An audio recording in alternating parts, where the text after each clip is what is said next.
Diyos na makapangyarihan sa lahat.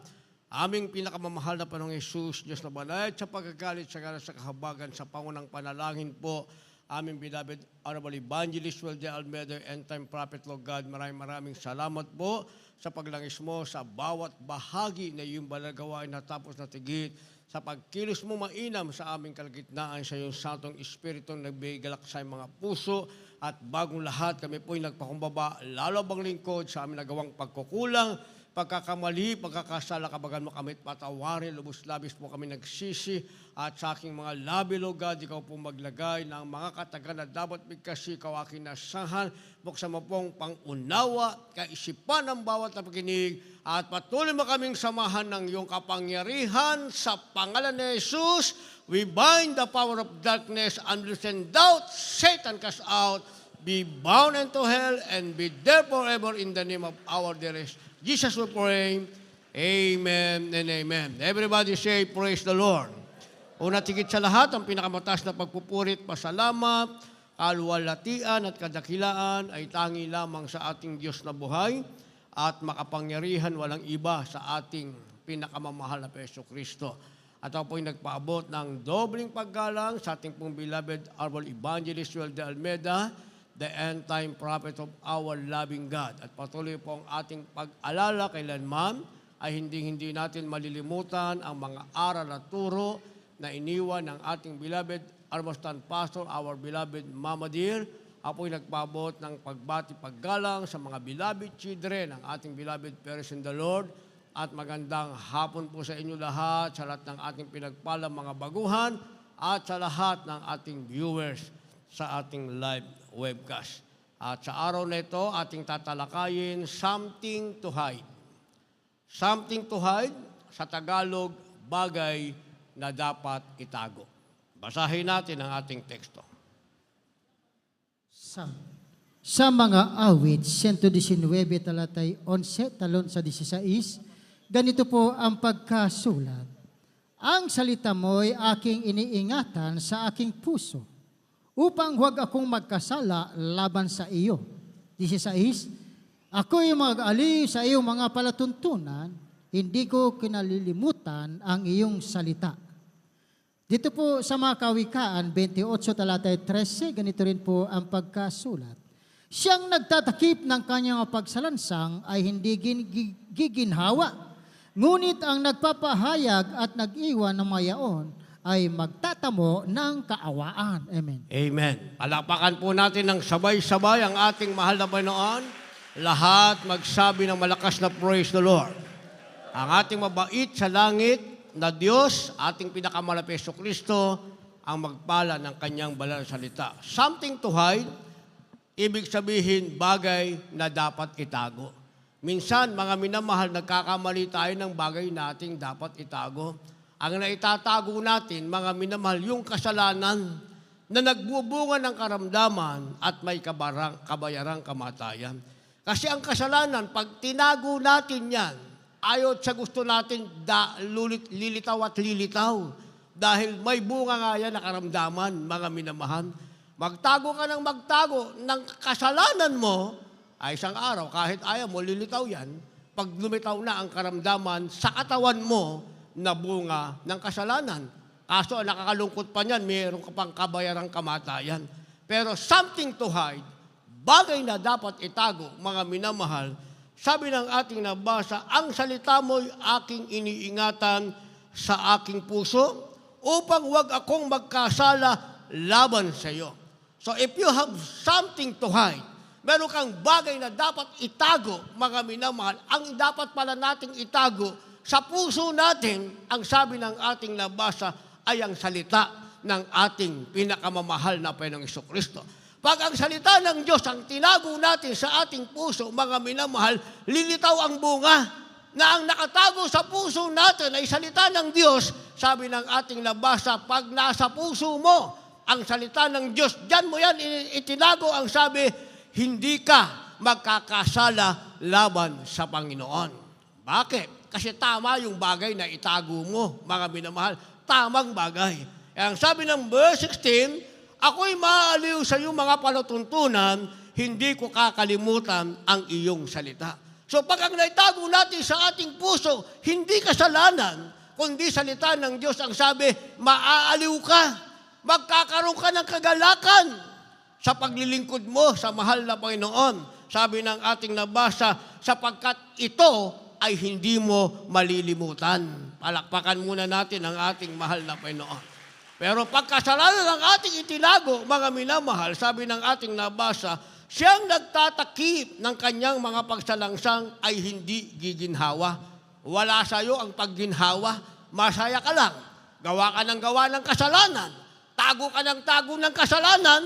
Isang araw, wala na ang kalusugan mo. Wala na ang kaginhawahan. Dahil maliwanag ang sinasabi ng banal na kasulatan, kapag ang kasalanan tinago mo, ang sabi, hindi ka giginhawa. Pero sa last phrase, ang sabi, ngunit ang nagpapahayag, ang nag-iiwan ng mga yaon, ay magtatamo ng kaawaan. Doon darating sa atin ang kaawaan kapag iniwan na natin ang kasalanan. Kapag ipinahayag na natin, mga minamahal, ay nga tayo nagpapatotoo, mga minamahal, hindi tayo nagpapagalingan. Sinabi, noon ako, babaero ako. Noon, sugular ako. Hindi po. Sinasabi natin, ipinahayag natin yung dati nating kalagayan na sa kahabagan ng ating mahal na Panginoon nang tayo makapakinig ng tunay na ebanghelyong ipinangaral ng ating mahal na magulang sa Panginoon. Ngayon, ang nasa puso na natin, hindi na kasalanan, salita na ng Diyos. Kaya naman, tayo mismo nagsasabi sa ating sarili, lumalabas sa ating mga labi, pinaginhawa tayo ng ating pinakamamahal na Panginoong Hesukristo. Kaya sabi ng banal na kasulatan, mga minamahal, merong tinatawag na time of fears. Kinakailangan, mga minamahal, kung magtatago tayo, salita ng Diyos.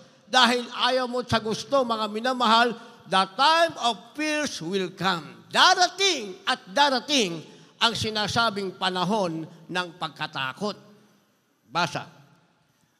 Dito po sa mga awit, Kabanata 56, ang talata po 3 hanggang 4. Sa panahon ako'y matakot, aking ilalagak ang aking salita sa iyo. Sa 4, sa Diyos ay pupuri ako ng kanyang salita. Sa Diyos ay ilalagak ko ang aking tiwala, hindi ako matatakot. Anong magagawa ng laman sa akin? Amen. Palakpakan natin ang ating mahal na Panginoon. Lahat magsabi ng praise the Lord. Amen? Dumarating yung panahon ng takot, mga minamahal. Di ba? Nagkaroon ng lindol, natakot ka. Kasi tao tayo mga minamahal. Hindi ba? Minsan, nagkaroon ng tinatawag na pangyayari hindi mo inaasahan, natakot ka. Pero sa banal na kasulatan, mga minamahal, yung takot mo, that is the signs of unbelief. Ibig sabihin, senyalis yan ng ikaw ay walang pananampalataya.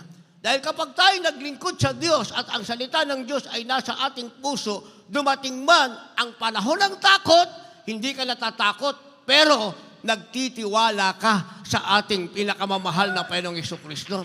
Iba yung ikaw ay natatakot na walang tiwala sa Diyos, mga minamahal. Iba yon. Sabihin mo, ikaw ay walang takot, wala ka namang tiwala sa Diyos. Mali, mga minamahal. Kung ikaw ay may takot na magkasala sa Diyos, wala kang takot anuman ang mangyari dahil ikaw ay nagtitiwala sa ating mahal na Panginoon. At ayaw sa gusto natin darating ang takot, mga minamahal. Pero dahil nagtitiwala ka sa Diyos, yung tiwala mo sa Diyos, yun ang nag-aalis ng takot sa iyo. Kaya sabi ng ating nabasa, sa panahong ako'y natakot. Kaya meron tinatawag na time of fears, mga minamahal. Panahon ng tinatawag na takot at the times when I am afraid, sabi ng banal na kasulatan. Sa panahon na ako ay natakot, ang sabi, aking ilalagak ang aking tiwala sa iyo.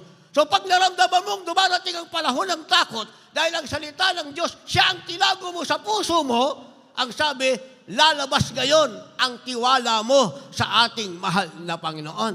Pero kapag ang nakatago sa puso mo kasalanan, hindi lalabas ang tinatawag na tiwala mo sa Panginoon. Hindi mo magagamit yung pagtitiwala mo sa Diyos. Bakit? Dahil wala ang Espiritu ng Diyos sa puso mo. Ang nandyan ay ang tinatawag na kasalanan. Pero pag ang nasa puso mo, salita ng Diyos, itinago mo yan, mga minamahal, dahil salita yan ng Diyos, ang kasama niyan ang Espiritu ng ating pinakamamahal na Panginoong Kristo.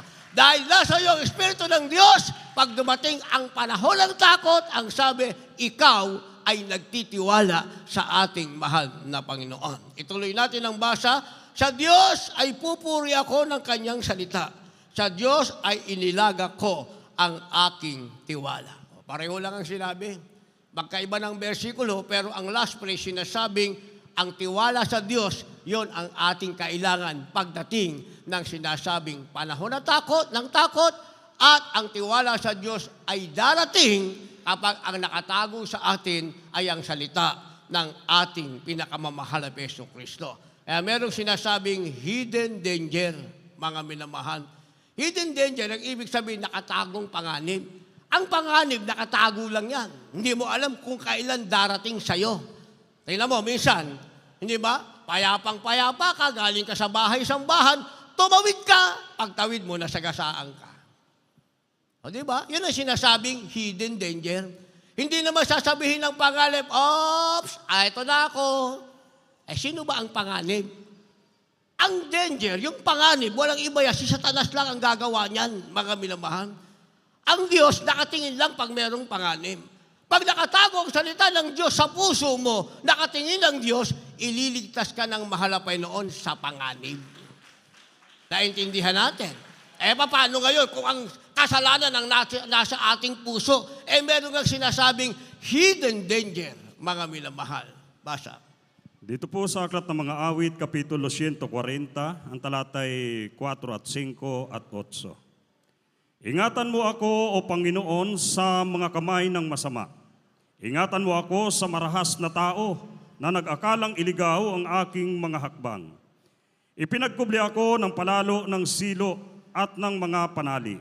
Kanilang ipinalagay ako na bating sa tabi ng daan. Sila'y naglagay ng mga silo na ukol sa akin. Verse 8. 8. Huwag mong ipagkaloob, O Panginoon, ang mga nasa ng masama. Huwag mong pangyarihin ang kanilang masamang haka, baka sila'y magmalaki. Palakpakan natin ang ating pinakamamahal na Hesus Kristo. Anong sinasabing hidden danger, mga minamahal? Ang sabi sa ating nabasa, kamay ng masama. Kung merong kamay ng masama, pag sinabing hand of the wicked, ang original niyan, walang iba si Satanas, ang kaaway ng ating mahal na Panginoon. Hindi matutuwa si Satanas na ikaw ay malusog. Hindi matutuwa si Satanas na dahil malusog ka, palagi kang nasa bahay-sambahan at pupurihin mo ang Diyos. Gagawa ng paraan si Satanas para mawala ang iyong kalusugan, hindi ka na makarating sa bahay-sambahan ng ating mahal na Panginoon. Kaya ang una nating kaaway, yung sinasabing hidden danger ay walang iba kundi ang kamay ng masama. Pangalawa, mga minamahal, yung sinasabing marahas na mga tao. Paano nagiging marahas ang tao? Pag si Satanas pumasok na sa tao, mga minamahal, hindi yung tao ang gumagawa sa'yo ng masama. Si Satanas na pumasok sa tao, yung masamang espiritong pumasok sa tao, yon ang gagawa ng masama sa'yo. Ang tawag dyan, hidden danger. Minsan, kapitbahay mo lang, palagi mo pang binibigyan ng ulam, magtataka ka isang araw gumawa na ng masama sa'yo. Bakit? Dahil ginamit siya ni Satanas para gawan ka ng masama. Naintindihan natin. Ang tawag dyan, hidden danger. Ang sabi rito, mga minamahal, mga palalo ng silo at mga panali. O yung sinasabing cord, mga minamahal, cord o tie, sino gumagawa niyan? Palalong silo at mga panali, si Satanas pa rin. Sa madalit salita, pag pinagsama-sama natin ito, taong kagalit mo, mga disgrasyang nangyari sa'yo, mga silo, mga minamahal, mga panali, yan ay mga problema at kahirapan, lahat yan, ang pinagmulan ay walang iba kundi ang kaaway ng Diyos. Ang tawag dyan ay hidden danger. Kaya ang hidden danger ay darating sa hindi inaasahan ng tao. Minsan nga, malusog tayo, pagising natin, sakit na ng ulo natin. Akala natin, sakit lang ng ulo. Mga minamahal, sa susunod, hindi na tayo nakabangon. O ano itong tawag dyan? hidden danger na ang gumagawa niyan ay walang iba kundi ang kaaway ng ating mahal na Panginoon. Pero sabi ng verse 8, hingin mo sa mahal na Panginoon. Kapag ang salita ng Diyos ang tinago mo sa puso mo, meron kang hihingin sa mahal na Panginoon. Ano ang iyong hihingin? Mahal na Panginoon, bigyan mo ako ng pera pambili ng gamot. Mahal na Panginoon, sana hipuin yung labwas ko, padala ako ng pera papunta sa hospital. Pag nakialam ng ibang tao sa pananampalataya mo, walang tutugon na mahal na Panginoon sa'yo. Naintindihan natin? Kasi pinabayaan mong makialam ang ibang tao kahit labwas mo pa yan. Mga minamahal. Pero pag ang Diyos ang nakialam sa'yo, sigurado kung ikaw ay nasa karamdaman ngayon, mamaya, papagaling ka na ng Diyos na ang kanyang salita, itinago mo sa puso niya. Kaya ang sabi ng verse 8, itong pwede nating hingin sa mahal na Panginoon. Huwag mong ipagkaloob, O Panginoon, ang mga nasa ng masama. Huwag mong papangyarihin ang kaniyang masamang haka, baka sila'y malaki. O, pwede para nating hingin sa mahal na Panginoon yon, na huwag silang maghari sa atin, na huwag silang magtagumpay sa atin, baka pag nagtagumpay sila, sila ay magmalaki. Kaya nga, kapag marunong tayong manalangin sa Diyos, o nakagawa nating manalangin sa Diyos, bakit natin nagagawa yan? Dahil ang nakatago sa puso natin ay hindi kasalanan, kundi salita ng ating pinakamamahal na Panginoong Jesucristo. Subukan nyo yung nakatago sa puso, kasalanan, na hindi pwedeng manalangin yan, mga minamahal. Sino tatawagan mo kapag nanalangin ka? Meron bang Diyos na tutugon sa'yo? Kung ikaw, ang itinago mo sa puso mo, kasalanan hindi salita ng Diyos, Diyos mismo ang nagsasabi, banal na kasulatan, sinasabing, God answer not sinners. Ang ibig sabihin, hindi pinakikinggan ng Diyos ang mga makasalanan.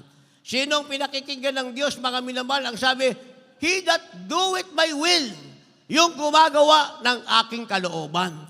Sino yung gumagawa ng kalooban ng Diyos? Yung taong ang itinago niya sa kanyang puso ay ang salita ng ating pinakamamahal na Panginoong Jesucristo. Kaya pag nakatago sa atin ay salita ng Diyos, sa puso natin nakatago salita ng Diyos, ang sabi, hingin mo pala sa mahal na Panginoon na ang iyong kaaway, mga minamay, alisin ang ating mahal na Panginoon. Hindi siya magtatagumpay para wala siyang maipagmamalaki. Bakit? Ang nasa atin ay kapangyarihan. Sinasabing tayo daw ang tunay na iglesia na itinayo sa bato, maging ang impyerno ay hindi pwedeng magtagumpay. Iglesia, dahil ang nasa pusong nakatago o ang nakatago sa ating puso ay ang salita ng ating pinakamamahal na Jesucristo. Kaya nga ang mahal na Panginoon, nangungusap siya minsan sa patotoo. Hindi ba? Pag napakinggan natin patotoo, ganito pala, nangungusap ang Diyos. Di ba? Sabi nung nagpatotoo, napakahirap ng aming buhay, namumulot lang kami ng basura, napakinggan namin ng pagbibigay, nagtapat kami sa kabila ng kahirapan, pinagpala kami ng mahal na Panginoon. O nangungusap sa iyo ang Diyos. Kinakausap ka ng mahal na Panginoon, kung yung ang basurero, nung magtapat, basurero lang siya, pinagpala ng Diyos, o di ikaw magtapat ka rin, nangungusap ang Diyos para pagpalain ka rin ang ating mahal na Panginoon. Diba? O, napakinggan natin sa ating kapatid. Doon pa sa IS Pavilion, siya na-save, nawala sa mahal na Panginoon. Bumalik ang napakaraming problema sa kanya. Karamdaman, mga bisyo, mga minamahal, pero tinawag siya ng ating mahal, pinabalik siya ng ating mahal na Panginoon, nangungusap sa iyo ang ating mahal na Panginoon, na huwag mong iwanan ng Diyos, dahil kung iwanan mo, baka hindi mo danasin yung dinanas niyang nakabalik pa. Pinagpala siya, 1 taon kalahati na siya nakabalik. Kung ngayon ka umalis, hindi ka nakabalik. Saan ka pupunta? Hindi na sa pinangakong langit ng Diyos, kundi doon sa impyerno kung saan si Satanas ang naghihintay sa iyo. Naintindihan natin? Ating mahal na kapatid na naginip siya, mga minamahal. Ginunaw na ng Diyos ang daigdig na ito, nagpalabas na ng asopre, nag-rapture na. Nakita niya yung mga labwas niya na iwan. Silang napasama sa rapture, Papasok na sila sa kahariang maliwanag, mga minamahal, pero may humila sa kanya. Anong humila sa kanya, mga minamahal? Kampo ng kadiliman. Kaya gumising siyang takot na takot at umiiyak. Napakinggan natin yung patotoo. Ang ibig sabihin, ang Diyos ay nangungusap, mga minamahal. Ang ibig sabihin, kahit nasa kamay ka na ng mahal na Panginoon at hindi mo nagawa ang kalooban ng Diyos, si Satanas, kaaway mo siya, hidden danger, hahatakin ka uli ni Satanas. Paalis sa tinatawag na lugar ng kaligtasan. Kaya bawat napapakinggan natin sa banal na pulpit, mga minamahal, ay hindi basta ordinaryong salita lang. Yan ay salitang pangungusap ng ating pinakamamahal na Panginoong Jesucristo. At yan ay nagaganap, may mga kapatirang ginagamit na nagsasalita at nagpapatotoo, pero ang pangungusap na yan ay para sa ating lahat, para maiwasan natin ang sinasabing hidden danger o nakatagong panganib. Kaya para maiwasan natin ang sabi ng ating nabasa, hingin mo yan sa mahal na Panginoon na ang masama ay huwag matagumpay sa iyo. At habang hinihingi mo sa mahal na Panginoon, sinasabing meditate on these things. Ibig sabihin, pag nilayan mo, pag bulay-bulayin mo ang mga bagay na ito. Basa. Dito po sa aklat ng awit, 145, versikulo 5 hanggang 8, ito po nakasaad. Sa malulhating kamahalan ng iyong karangalan at sa iyong mga kagilagilalas na magawa, magbubulay ako. At ang mga tao ay nagsalita sa kapangyarihan ng iyong kakilakilabot na magawa at aking ipapahayag ang iyong kadakilaan at kanyang sasambahin ang alaala na iyong dakilang kabutihan at aawitan nila ang iyong katwiran. Ang Panginoon ay mapagbiyaya at puspos ng kahabagan at banayad sa pagkagalit at dakilang kanyang kagandang loob. Amen. Palakpakan natin ng malakas na palakpak ang ating mahal na Panginoon. Lahat magsabi ng praise the Lord. Meditate on these things. Itong mga mabuting bagay na ito, ang sabi, ito ang pagninilayan natin sa ating puso. Dahil ang nakatago sa puso natin, mga minamahal, ay ang salita ng ating mahal na Panginoon. Paano kung ongoing ang service? Naka-duty tayo, mga minamahal, sa CR. Hawak natin cellphone. Nilalaro natin na yun? ML. Ano ba yung ML? Ano ba yung ML? Alam ko, Milo to eh. Hindi ba itong Milo? Naka-duty, ongoing, service, naka-uniforme. Nag-meditate sa cellphone. ML ang nilalaro, mga minamahal. Ngayon, ang tanong, sinong Diyos naman ang aasahan mo magpapala sa'yo? Meron kang hidden danger. Hindi ba? Meron kang hidden danger eh. Hindi mo alam, darating sa'yo yan. Sasabihin ng nanay mo, yung anak ko, mainit maglingkod yan sa Diyos. Lagi nga naka-duty sa CR. Tama naman. Kaya lang, sa loob ng CR, naglalaro ng ML.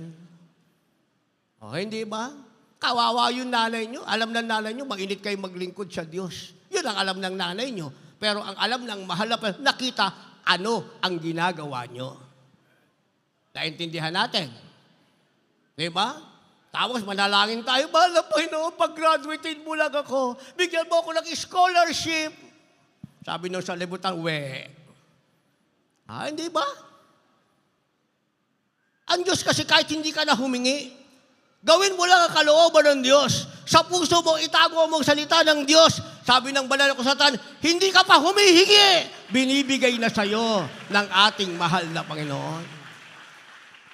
Hindi ba? Kaya minsan yung mga magulang natin, yung mga nanay at tatay nyo, napapagtaguan nyo yan.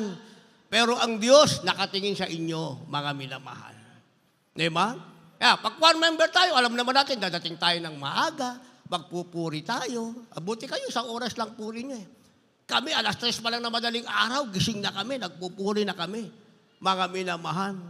O kayo, dadating, 1 oras lang ang puri nyo. Hindi nyo pa nagawa. O, hindi kayo nakaawit. Tapos, manalangin, mahal na Panginoon. Pagpalain mo kami, mahal na Panginoon. Sabi uli ng sanlibutan, hindi ba? Hindi naman natin nagawa ang kalooban ng mahal na Panginoon. Sayang yung uniforme natin. Nakaupo lang kayo dyan, hindi kayo nakaawit. Hindi nyo napalugdan ang ating mahal na Panginoon sa linggong ito, sa araw na ito. Hindi natin napalugdan. Bakit? Isang oras na puri, hindi pa natin nagawa, mga minamahal. Naintindihan natin yon. Yung hindi nakaawit, gusto nyong pumalakpak. Lakasan nyo yung palakpak nyo, yung hindi nakaawit. Diba? Ayaw nyo pakitang hindi kayo nakaawit, ha? Nakita lang mahal na Panginoon yan. O ano hihingin nyo mamaya? Mahal na Panginoon, tugunin mo na yung panalangin ko. Sabi ng mahal na Panginoon, hindi mo nga sinunod yung kalooban ko hihingi ka pa ng tugunin ko ang panalangin mo. Kaya sabi ng ating nabasa, mga minamahal, kinakailangang i-meditate natin o pagnilayan o bulay-bulayin ang mga bagay na ito. Ano bang bagay? Mga minamahal, sabi ng verse 5, dito tayo sa Psalms 145, verse 5. Simulan natin sa verse 6, ang sabi, at ang mga tao ay nagsalita ng kapangyarihan ng iyong kakilakilabot na gawa, aking ipahahayag ang iyong kadakilaan. Anong ating bubulay-bulayin? Yung kadakilaan ng Diyos. Ipapahayag natin yan, mga minamahal. Ano kadakilaan ng Diyos? Yung mabuting bagay na gagawin ng Diyos sa ating buhay. Dahil sa ating puso, ang itinago natin ay ang salita ng Diyos, kaya ang mahal na Panginoon, gagawa siya ng kakilakilabot na bagay sa ating buhay. Yan ang patotoo natin. Ipagsasabi natin yan, mga minamahal. Kaya sa pakipag-usap, pag nasa atin ang pagkakataon, huwag niyong alisin na ibahagi ang kabutihan ng ating mahal na Panginoon. Dahil hindi natin alam, yung ating kakausapin sana ngayon, hindi natin kinausap, kinabukasan, wala na palang buhay. Walang salitang narinig na ikaw sana ang gagamitin ng ating mahal na Panginoon. Naalala ko yung isang kwento sa isang ibanghilista, mga minamahal. Inubos niya yung kanyang kayamanan sa kanyang retirement time. Ang ginawa niya, nangaral siya na nangaral ng Ebanghelyo, mga minamahal. 10 taon siyang nangaral, naubos yung kanyang kabuhayan. Sabi niya, bakit ganito? Kinakausap niya ang Diyos, umiiyak siya. Mahal na Panginoon, bakit ganito?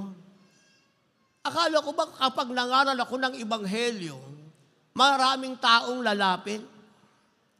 Pero naubos ko na yung aking kabuhayan, mahal na Panginoon. Walang lumalapit. Kahit saan siya pumunta, nangaral siya ng nangaral. Sa sarili niyang bansa, nangaral siya, walang lumapit. Ibig sabihin, walang naging bunga yung kanyang pangaral. Pumunta siya sa iba't ibang bansa, mga minamahal. Pero sa kanyang kalungkutan, salita pa rin ng Diyos ang nasa puso niya, mga minamahal. Mahal na Panginoon, sa huling sandali, pagbungahin mo naman ako. Biglang, may maraming taong dumadaan, mga minamahal. At pagkatapos, sa di kalayuan na kanyang kinatatayuan, nagkumpulan ng maraming tao. Meron siyang napapakinggang salita, mga minamahal.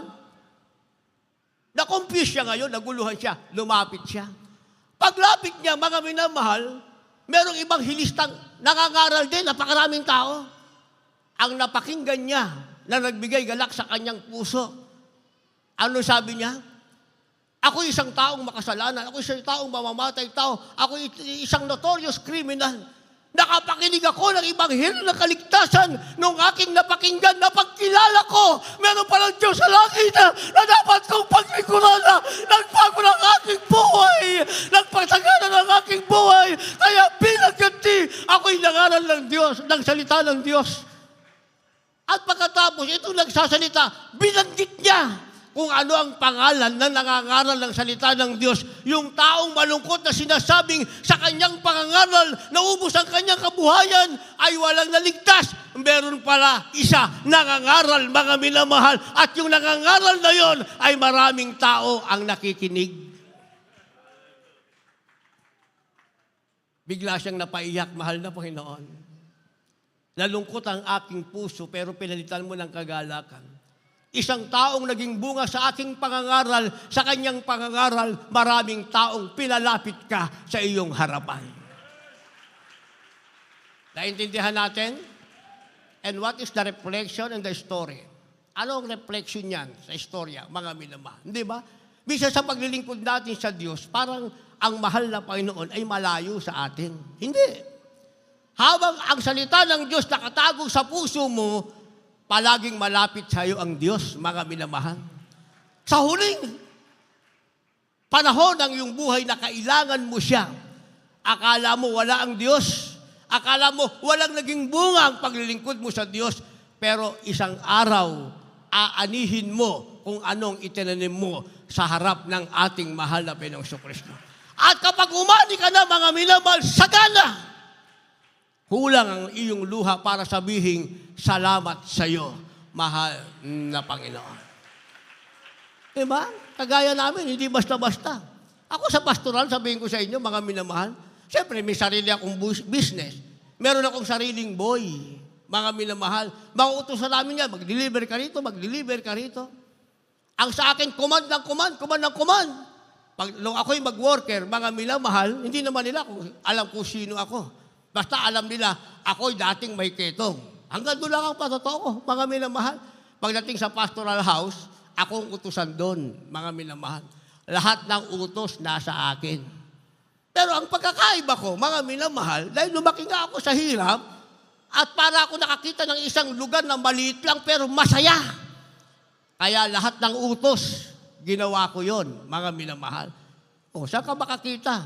Gising ka ng umaga, prayer warrior ka, pagbalik mo, karpentero, pagdating ng tanghali, karpentero ha?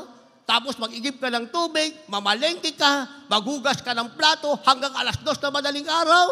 Ang tanong ko sa inyo, kaya niyong gawin yan? Hindi niyo kayang gawin yan. Pag kayo lumagay sa sarili ko, hindi niyo magagawa yan. Pero ang nakalagay sa puso ko kasi salita ng Diyos. Pag inisip ko, noon marami akong pera. Meron akong mga boy, meron akong mga katulong. Meron naman akong ketong. Ngayon, wala na sa akin na lahat. May Diyos naman sa puso ko. Hindi ba? Tapos pagdating sa pastoral house, puro siga pala yun nandun. Iba-iba pinanggalingan namin. Mga siga pala nandun. O, doon mo nagagamitin ang Espiritu ng Diyos. Magpapakumbaba ka sa pinakamababa. Hindi baling ikaw ang sinisigaw-sigawan, huwag lang ikaw ang sisigaw. Naintindihan natin? O, sasabihin ko, pinagpala ako ng mahal na Panginoon. Inani ko kung ano yung aking itinanim. Inani ko, mga minamahal. Hindi ba? Inani ko. Bakit? Yung pangarap ng iba, hindi ko yan pangarap. Pero ibinigay sa akin ng ating pinakamamahal na Jesucristo. Pero alisin na natin yung pagpunta-punta namin sa ibang bansa, mga minamahal na pabalik-balik. Alisin na natin yun. Kaya ako lagi kong tinitanong, ito na lang, itong aking katawan. Naketong ang nakakabit, mga minamahal. O malapit na. August 18 na ngayon. Isang buwan na lang, August 27 na. 35 years, walang ketong, by faith hanggang rapture, walang ketong. Ikaw ba naman ang mabuhay ng walang karamdaman? Hindi ka ba magiging masaya? Masaya ka. Bakit? Ang hinahanap nga ng tao, kagalingan. Ipinagkaloob sa akin ang ating pinakamamahal na Panginoon. Ayan ang palagi kong hining mahal na Panginoon. Ang ketong nailis mo sa akin, huwag mo lang pababalikin. Pag-ibayuhin mo, patuloy mong gamitin bilang buhay na patotoo sa kaluwalhatian ng iyong dakilang pangalan. Paulit-ulit ko yan na panalangin, mga minamahal. Kung kayong ginaya ko, naka-duty, actually, ganun yung aking mga kasama. Kaya nga inaabot ako ng 2:00, 4:00 ng madaling araw, kasi ganun sila eh. Iiwanan nila ako, pero pag sa ibang bagay, dun sila masaya. O yung isa, minsan lumapit sa akin, tatala ko, bakit wala ng buhok? Noong pala, tinubuan siya, mga minamahal, ng cancer. Nagpakobat pala, cobalt therapy. Hindi rin tumagal ang buhay, mga minamahal. O, hindi ba? Kasi kung anong tinanim mo, yan ang aanihin mo.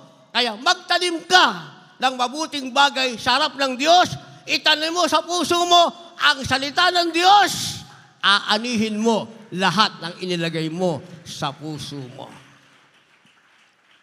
Ituloy natin ang basa. Ang sabi ng verse 6, at ang mga tao ay magsalita ng kapangyarihan na inyong kakilabot na magawa, aking iyahayag ang iyong kadakilaan, kanilang sasambitin ang ala-ala sa iyong dakilang kabutihan at aawitin nila ang iyong katwiran. Palakpakan natin ang ating mahal na Panginoon. Ayun daw ang ating pagbubula-bulayin. Yung kabutihan ng Diyos, yung katwiran ng Diyos, palagi natin yung pagbulay-bulayin. Kaya pag nagawa natin yan, mga minamahal, ang nakatago sa ating puso, salita ng Diyos, yan ang nakatagong hindi kayang agawin ni Satanas. Meron pa tayong tinatawag na the hidden life, ang nakatagong buhay. Ano yung nakatago nating buhay, mga minamahal? Basa, last verse natin yan, maghanda, ating mga magpaawit, mga malugtong. Dito po sa unang Juan, 2 talatay 19, 20, talon sa 25, ganito po ang pagkasulat. Sila ay nangagsilabas sa atin, ngunit sila ay hindi sa atin. Sapagkat kung sila ay sa atin, ay nagsipanatili sana sa atin. Ngunit nagsilabas sila upang sila ay mahayag na silang lahat ay hindi sa atin. 20, at kayo'y ay may bahid ng banal at nalalaman ninyo ang lahat ng mabagay. 25, at ito ang pangako ng niyang ipinangako sa atin, ang buhay na walang hanggan. Palakpakan natin ang malakas na palakpak ang ating mahal na Panginoon. Yung may buhay na walang hanggan, pumalakpak sa ating mahal na Panginoon. Lahat magsabi ng praise the Lord. Purihin ang ating mahal na Panginoon. Ito daw ang tinasabing the hidden life, mga minamahal, ang nakatagong buhay. Dito sa lupa, sabi mo, meron akong buhay na walang hanggan, hindi alam ng kausap mo yan, mga minamahal. Sabi mo yung eternal life, hindi yan alam ng kausap mo kasi yan ang meron ka, ang nakatagong buhay. Sabi ng ating nabasa, yun daw mga lumabas, sila'y lumabas sapagkat sila'y hindi nagsipanatili upang patunayan lamang na sila ay hindi sa atin. Ibig sabihin, yung mga nawala, mga minamahal, hindi sila kasama sa merong tinatawag na hidden life dahil hindi naman sa puso nila nakatago ang salita ng Diyos, kasalanan ang itinago nila sa kanilang puso. Kaya ang sabi ng 20, kayo'y may pahid ng banal at nalalaman ninyo ang lahat ng mga bagay. Ikaw daw na narito, meron kang pahid ng banal, meron kang sinasabing holy anointing at alam mo ang lahat ng bagay. Anong bagay na dapat mong alamin? Yung sinasabing hidden life. Ano yung hidden life, nakatagong buhay para sa'yo?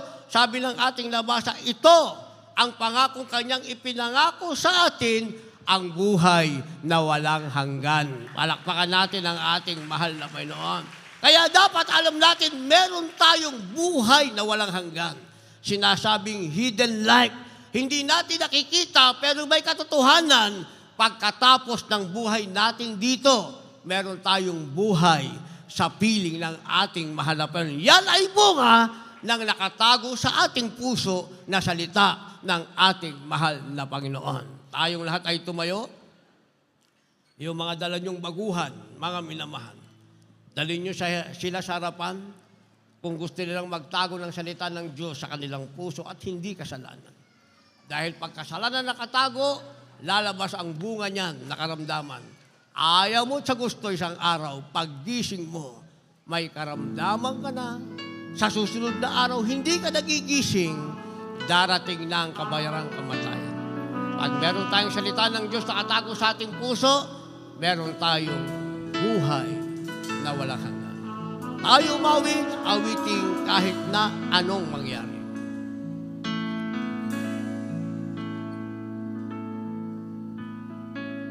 Lahat ng dala niyong baguhan, mga sa garahe, dalhin niyo sila sa loob.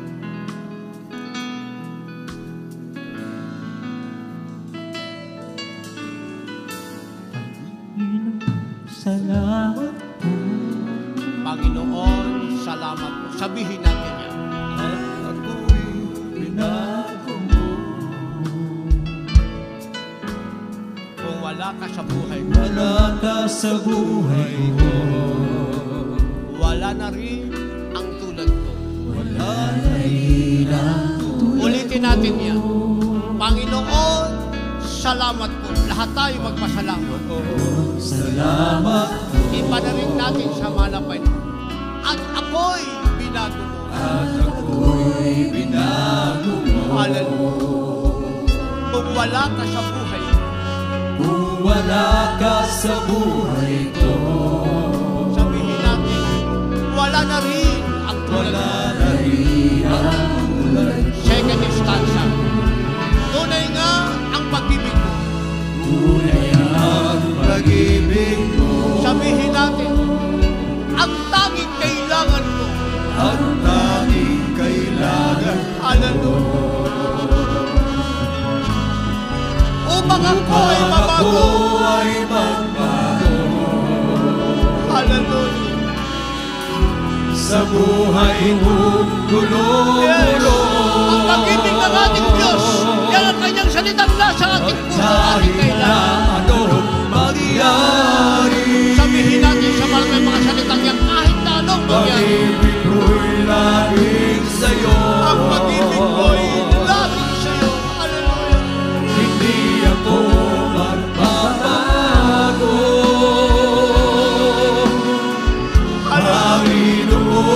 Panginoon Jesus.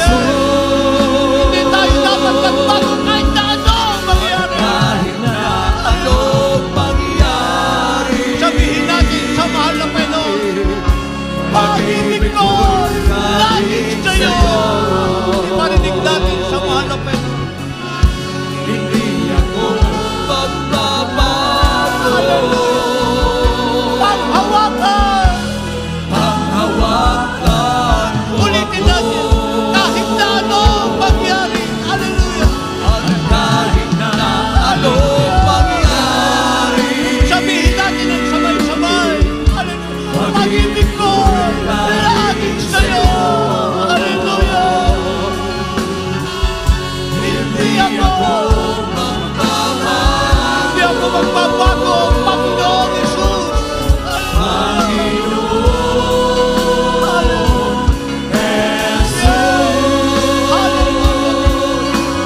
Kahit na anong mangyari. Sabihin natin, pag-ibig ko laging sa'yo. Hindi ako magbabago. Sabihin natin, panghawakan mo ako.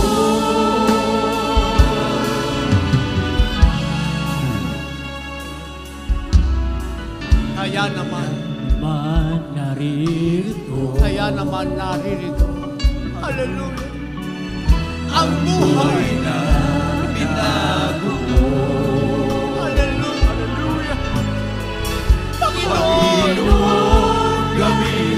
gamitin mo bilang isang patotoo. bilang Ulitin natin. patotoo. Kaya naman naririto.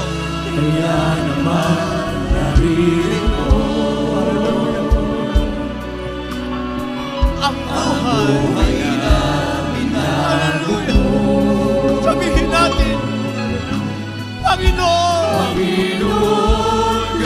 gamitin mo bilang isang patotoo. bilang isang patotoo. Hallelujah! Hallelujah! Kahit na anong mangyari, Kahit na anong mangyari, sabi ng pag-ibig ko laging sa'yo. hindi ako magbabago. Hindi ako magbabago, Panginoong Jesus. Panginoon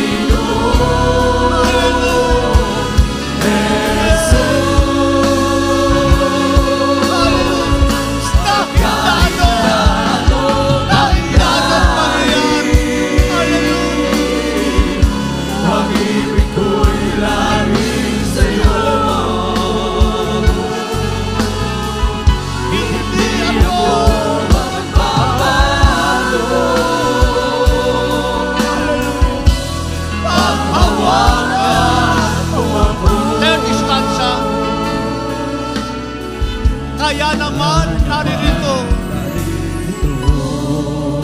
Hallelujah. Ang buhay na binagin niya. Sabihin natin sa mahal na Panginoon.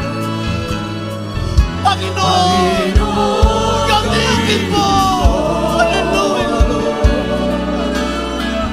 Bilang isa. Ulitin natin yan. Hallelujah. Kaya naman. Hallelujah. Ang buhay na binago. Sabihin natin ang sabay-sabay. Panginoon, gamitin mo. Hallelujah. Bilang isang patuloy. Hallelujah. Kahit na anong nangyari.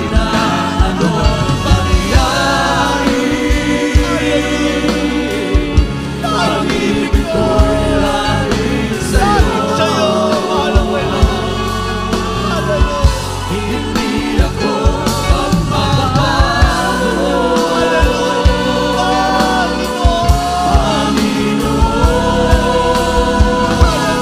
Jesus. Hallelujah. Kahit na anong mangyari.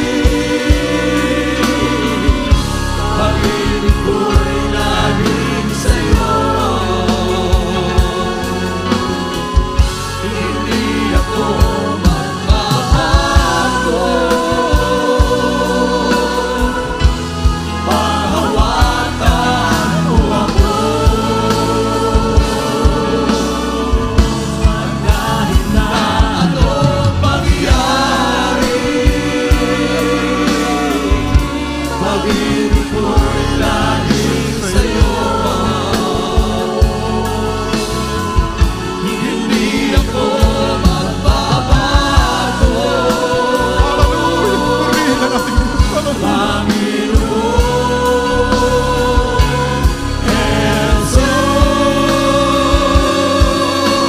Jesus, at kahit na anong mangyari,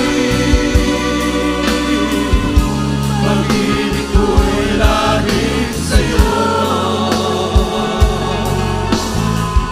Hindi ako magbabago. Panghawakan mo ako. Hindi ako magbabago. Panghawakan mo ako.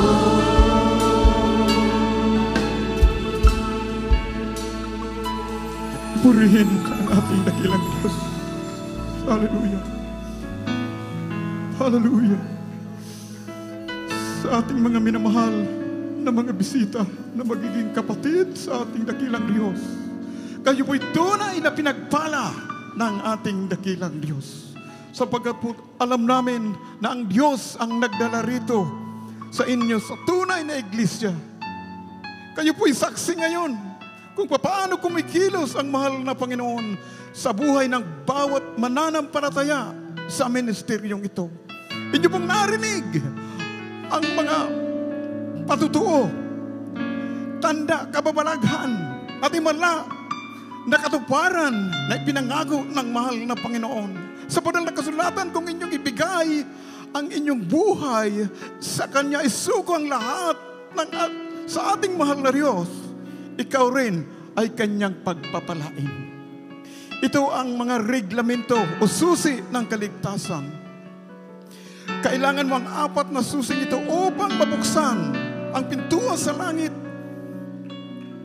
Maging tagapagmana ka ng walang hanggang buhay. Una ay ang pananampalataya. Na kinakailangan mong sumampalataya sa Diyos, sa nag-iisang Diyos na bumababa mula sa langit at nagpahayag bilang isang tao upang magdusa at mamatay sa krus ng Kalbaryo para sa kasalanan ng buong mundo. At nabuhay namang uli upang patunayan na siya ay nag-iisang Diyos, walang iba kundi ang ating pinakamamahal na Panginoong Hesukristo. Ang pangalawa ay ang pagsisisi, na kailangang pagsisihan mo ang lahat ng inyong mga kasalanan at iwanan ang mga kasalanang buhay na hindi mo na kailanman babalikan pa. Kapag nakita ito ng mahal na Panginoon na nais mo ngang totoong magbago upang maging banal at matuwid, tutulungan ka niya. At ang pangatlo ay ang bautismo sa pangalan ni Hesukristo. Ito ay nakasaad sa Gawa 2:38 na sinasabi, magbautismo kayo ang bawat isa sa inyo sa pangalan ni Hesukristo sa ikapagpapatawad ng inyong mga kasalanan at tanggapin ninyo ang kaloob ng Espiritu Santo. At ang pang-apat, ang bautismo sa Espiritu Santo. Ang mahal na Panginoon ay magbabautismo sa iyo sa kanyang banal na Espiritu sa dagdag panahon habang ikaw ay nagpapatuloy ng pagdadalo sa ating mga banal na gawain sa paglilingkod sa mahal na Panginoon at nagsusumikap sundin ang kanyang banal na kalooban. Ang bautismo ng Espiritu Santo na may tanda ng pagsasalita ng iba't ibang wika ay darating din sa inyo. Kaya sa ating mga minamahal na mga baguhan, mangyari lamang po pagkitaas ng ating mga kamay. Yan po'y tanda ng pagsuko natin sa ating dakilang Diyos. Sundan niyo po ako sa maikling panalangin. Tayo po'y manalangin. Dakilang Ama, Diyos, makapangyarihan sa lahat, sa pangalan ng aming pinakamamahal na Panginoong Hesus, ako po'y isang taong makasalanan. Ako po'y nagsisisi sa lahat ng aking nagawang pagkakasala sa iyo mula nang ako'y magkaisip hanggang sa mga oras na ito. Humihingi po ako ng kapatawaran sa iyo, Ama. Tinatanggap kita ngayon bilang sariling tagapagligtas, Diyos at Hari ng aking buhay. Maglilingkod na po ako sa iyo mula ngayon hanggang sa iyong pagbabalik. Tulungan mo po akong masunod ang iyong banal na kalooban. Iniibig kita, mahal na Panginoong Hesus. Pumasok po kayo sa aking puso na marumi sa kasalanan at hugasan mo po ako ng iyong banal na dugo na umagos doon sa krus ng Kalbaryo. Nang dahil sa akin, sa pangalan ni Hesus, aking dalangin. Amen and amen. Manatili po ating kamay. Kami na po ang mananalangin. Mapagpala po namin, Ama o Diyos, makapangyarihan sa lahat sa pangunat panalangin ng aming beloved parents in the Lord. Your time prophet, O God, mahal na Panginoon, maraming salamat sa mga kaluluwang ito na taos-pusong tumatanggap sa iyo. Patawarin mo po sila at isulat mo po ang kanilang pangalan sa aklat ng buhay. Gawin mo po sila ng tunay na Kristiyano sa puso, sa gawa, sa katotohanan, tagapagmana ng buhay na walang hanggang. Iligtas mo po sila. 10 ng kanilang mga mahal sa buhay, panghawakan mo po sila hanggang sa iyong pagbabalik. Ito ang aming samot dalangin sa makapangyarihang pangalan ni Jesus we pray in Jesus' name. In Jesus' name. Kaya hallelujah. Sa ating mga minamahal na mga baguhan, mangyari lamang po ang niyo pong lisanin ang lugar na ito na hindi niyo po magawa ang pangatlong reglamento, ang bautismo sa pangalan ni Hesukristo. Amen. Praise God. Hallelujah. Kaya atin na pong tinatawagan ang ating beloved preacher Benedict Purlahe para sa ating free year for the sick. Amen. Amen. God bless you. Beloved ko, preacher. Mga minamahal, tayo po ay dadako sa lahat ng ating mga pangailangan.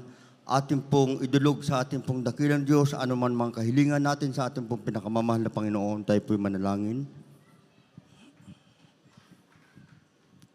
Dakilang Diyos, ang banal, sa pangalan mo, aming pinakamamahal na Panginoong Jesus, sa unat panalangin po ng aming po minamahal, ginagalang na Pastor at Evangelista, Wildes Calada Almeida, ang banal na propeta sa aming huling kapanahunan. Mahal na Panginoon, ang bautis sa amin, kami po nagpapakumbaba, humingi kami, O Diyos ng kahabagan, sa mo kami nasumpungan sa mga pagkukulang, pagkakasala, pagsalangsang sa banal na kalooban, patawain po ang bautis sa amin, mahal na Panginoon. At nakikita po, O Diyos, ang lahat ng pangailangan ng mga anak, tugunin mo po, Diyos, ang lahat ng kanilang mga pangailangan, kanilang mga panalangin sa iyo. At patuloy po namin dinadalangin sa iyo, Diyos, ang kalakasan, kalusugan at mahabang buhay ng aming po minamahal, ginagalang na pastor. Ganun din po sa mga beloved church, Glendale, Almeida family, patuloy mo din po silang pagpalain, pag-ingatan, maging sa lahat ng mga manggagawa, lahat mga kapatiran man ng Panginoon, pagpalain mo sa mga pangalan ng Jesus.